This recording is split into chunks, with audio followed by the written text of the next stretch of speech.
Halo semuanya, bagaimana kabar kalian hari ini? Jumpa lagi dengan kami, kelompok 1 mahasiswa program studi ilmu keperawatan Fakultas Kedokteran Universitas Samratulangi Manado. Dan saat ini kelompok kami akan membawakan materi tentang penyampaian berita buruk. Sebelumnya, ayo berkenalan dengan kelompok 1. Yang pertama ada Agustina Tandi Patiung dengan NIM 190114040074. Di sini berperan sebagai perawat. Yang kedua ada Evi Ursulin Makal dengan NIM 190114040079. Di sini berperan sebagai istri pasien. Dan yang ketiga ada Titi Suryani Arum Tampilang dengan NIM 190114040077. Di sini sebagai narator dan editor. Kalau begitu, selamat menikmati video dari kelompok kami. Berita buruk merupakan hal yang kita semua hindari, baik saya maupun Anda. Biasanya penyampaian berita buruk sering dilakukan ketika memberitahukan seputar penyakit hingga kematian. Tahukah Anda, hal ini bukan hanya menjadi hal yang sulit bagi pasien ataupun keluarga pasien saja, tenaga kesehatan pun merasakan hal yang sama dalam menyampaikannya. Berita buruk atau bad news sering diartikan sebagai kabar atau informasi yang tidak menyenangkan yang berdampak secara serius mengubah pandangan seseorang akan masa depannya. Berita buruk sering menimbulkan berbagai respon pada pasien, seperti munculnya kesedihan, pengingkaran, marah, penolakan, depresi, dan akhirnya akan adanya penerimaan terhadap kondisinya. Oleh karena itu, yang paling dibutuhkan adalah suatu bentuk komunikasi yang kompleks. Lantas, komunikasi seperti apa yang dimaksud di sini? Komunikasi yang dimaksud yaitu suatu proses interpersonal yang melibatkan perubahan verbal dan nonverbal dari informasi dan ide, di mana komunikasi tidak hanya mengacu pada isi, tapi juga perasaan dan emosi dari individu dan keluarga. Dalam hal ini, dibutuhkan kemampuan verbal yang baik dari tenaga kesehatan. Selain itu, diperlukan kemampuan untuk merespon pada reaksi emosional pasien, dan keluarga mengajak pasien ikut serta dalam pengambilan keputusan, kemampuan untuk berhadapan pada ekspektasi pasien untuk sembuh, menghadapi tuntutan dari pasien dan keluarga, dan menunjukkan dukungan emosi berupa rasa empati pada pasien dan keluarga, menunjukkan ketersediaan untuk membantu, menyampaikan harapan yang masih mungkin dicapai pasien, dan tidak dominan dalam komunikasi serta pengambilan keputusan. Jika memang menyampaikan kabar buruk dianggap sulit untuk dilakukan, mengapa hal ini dianggap penting untuk dilakukan? Hal ini dianggap penting karena yang pertama, sebagian besar pasien dan keluarga memang ingin mengetahui apa yang sebenarnya terjadi pada dirinya. Yang kedua, sebagian besar pasien dan keluarga ingin mengetahui kemungkinan apa saja yang bisa terjadi, termasuk terapi apa yang dapat dijalani, serta efek samping dari terapi tersebut.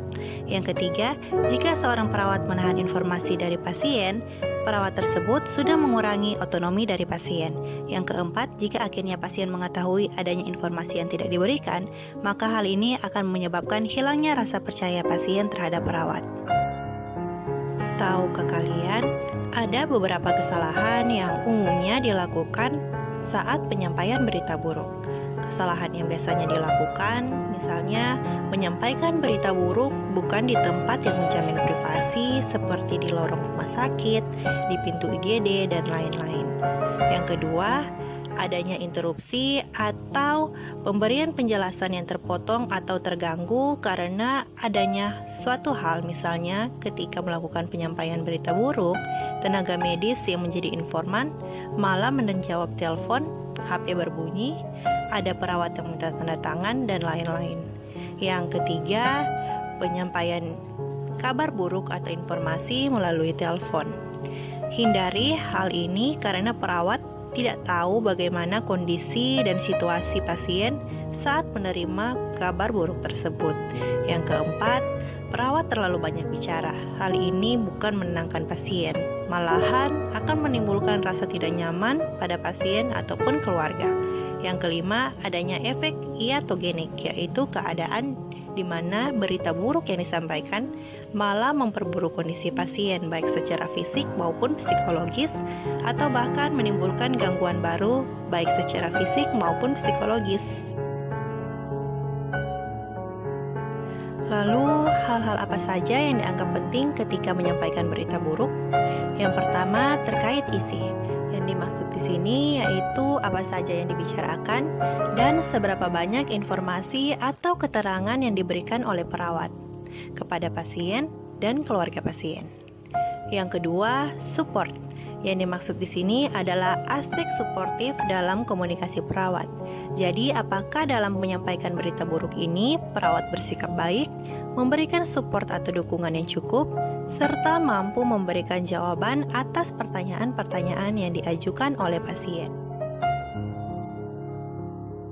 Yang ketiga, fasilitasi. Yang dimaksud fasilitasi di sini adalah kapan dan di mana informasi diberikan, apakah diberikan dalam ruangan dengan privasi yang cukup, apakah perawat memberikan perhatian pada pasien dengan sungguh-sungguh, tidak sambil lalu saja. Yang keempat, cara penyampaian. Dalam berkomunikasi dengan pasien, perawat harus memberikan informasi dengan singkat, jelas, dan jujur sehingga pasien dapat mengerti informasi yang diberikan, serta perlu memperhatikan intonasi yang lembut, mendengarkan pasien, memberikan support, dan meyakinkan pasien dalam menjalani terapi yang dilakukan saat ini. Jadi, bagaimanakah seharusnya cara atau teknik penyampaian berita buruk?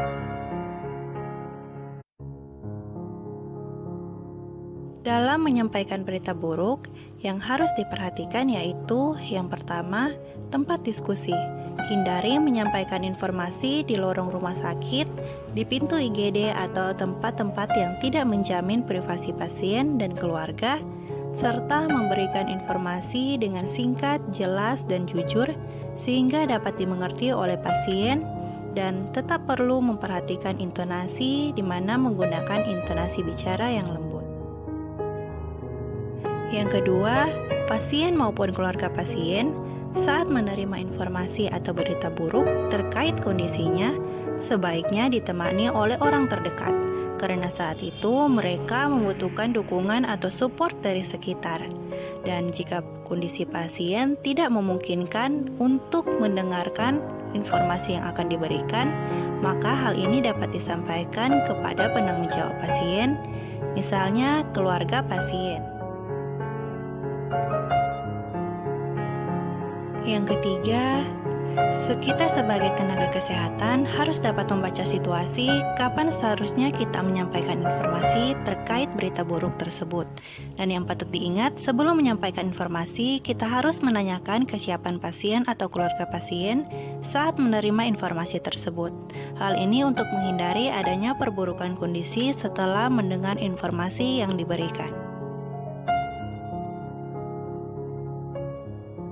Yang keempat, kita sebagai tenaga kesehatan harus mampu membangun lingkungan yang terapeutik.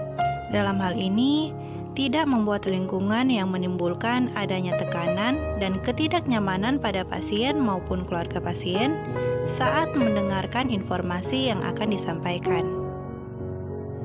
Yang kelima, sebelum memberikan informasi yang lebih lanjut, pastikan sejauh mana pasien ataupun keluarga pasien mengetahui kondisi dari pasien.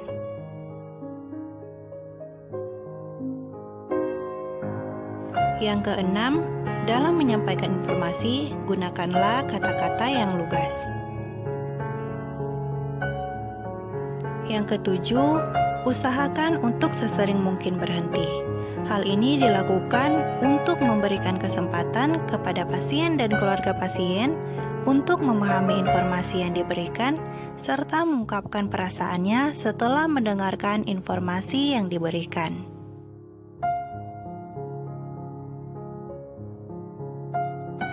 Untuk lebih jelasnya lagi tentang bagaimanakah cara penyampaian berita buruk yang seharusnya, mari kita simak sama-sama role play tentang penyampaian berita buruk berikut ini.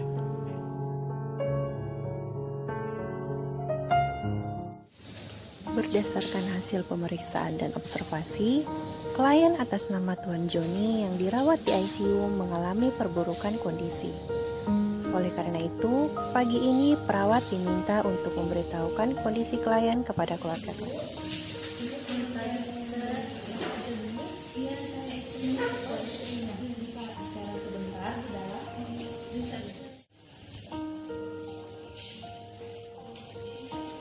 Ibu. Ya, silakan duduk. Makasih, Sister. Ya. Ya, Ibu, perkenalkan saya Setia Kartio. Saat ini saya penanggung jawabnya Bapak Joni. Saat ini saya akan menjelaskan tentang kondisi Bapak. Apakah betul ini istrinya Bapak Joni? Iya, Sister. Saya istrinya Bapak Joni. Apakah Ibu memanggil keluarga yang lain atau Ibu saja yang mau dijelaskan untuk kondisi Bapak sekarang? Saya saja juga karena anak-anak saya sedang pulang. Jadi kebetulan saya yang menjaga. Oke, baik Ibu. Ibu ada waktu beberapa menit ke depan untuk suster menjelaskan kondisinya Bapak Joni saat ini. Oh, boleh. Oke, baik Bu. Saat ini apapun yang saya jelaskan, saya harap Ibu bisa terima dengan lapang dada terkait kondisi Bapak saat ini. Cerita apa ya, Sister? Saya jadi kaget. Karena sudah bilang begini, Bapak. Iya, Ibu berdasarkan hasil pemeriksaan dari Bapak, suami Ibu mengalami henti napas dan saat ini pasien sudah dipasang alat bantu napas yaitu ventilator. Setelah dievaluasi selama 1 kali 24 jam, Bapak belum menunjukkan respon dari tindakan yang diberikan. Penanganan yang diberikan kepada Bapak Ibu sudah maksimal. Berdasarkan hasil evaluasi dari dokter, kondisi Bapak saat ini tidak baik. Gimana ya, Sister ya? Jadi bagaimana dengan suami saya? Ya Ibu, memang saat ini Bapak kecil kemungkinan untuk bisa kembali stabil. Jadi suami saya sudah tidak bisa sehari, Sister. Ibu, Sudah tidak bisa bangun, ya itu bagaimana, Sister? memang saat ini memang kesadarannya ini sama dengan kita. Sadar penuh memang sudah tidak bagus. Jadi Ibu, kami sudah berusaha semaksimal yang terbaik untuk Bapak. Dengan harapan kami mohon kepada keluarga yang sahabat untuk membantu dengan doa. Karena segala sesuatu tidak ada yang mustahil bagi Tuhan, termasuk saat ini kondisinya Bapak dari suami Ibu. Bagaimana Ibu bisa tenang, yang sabar? Ya jelas, Sister. Saya kaget, Sister. Saya terpukul. Tapi kami berdoa setiap hari. Kami selalu berdoa supaya suami saya bisa sehat, Sister. Kami berharap supaya medis bisa membantu, Sister, supaya suami saya bisa sehat kembali, Sister. Kami Ibu dari sini sudah berusaha untuk memberikan penanganan yang maksimal. Kami mohon bantuan dari keluarga untuk kami melakukan. Masih ada yang Ibu bisa menanyakan tentang kondisi Bapak? Saat ini sudah jelas. Kalau masih ada yang bisa saya hubungi, Sister. Bisa hubungi saya juga menghubunginya. Kalau misalnya Ibu menanyakan sesuatu tentang kondisi Bapak, bisa hubungi kami. Begitu dulu Bu, bisa. Oke, terima kasih atas waktunya. Bisa Ibu lanjut untuk menjaga Bapak sekarang. Iya, Sister. Terima kasih, Iya. Sister. Iya, selamat.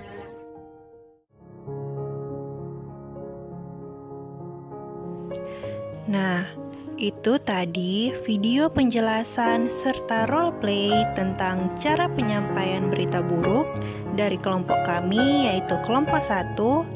Semoga video ini dapat bermanfaat bagi kita semua untuk kedepannya nanti. Thanks for watching. Don't forget to like, share, and subscribe. And see you next time, guys.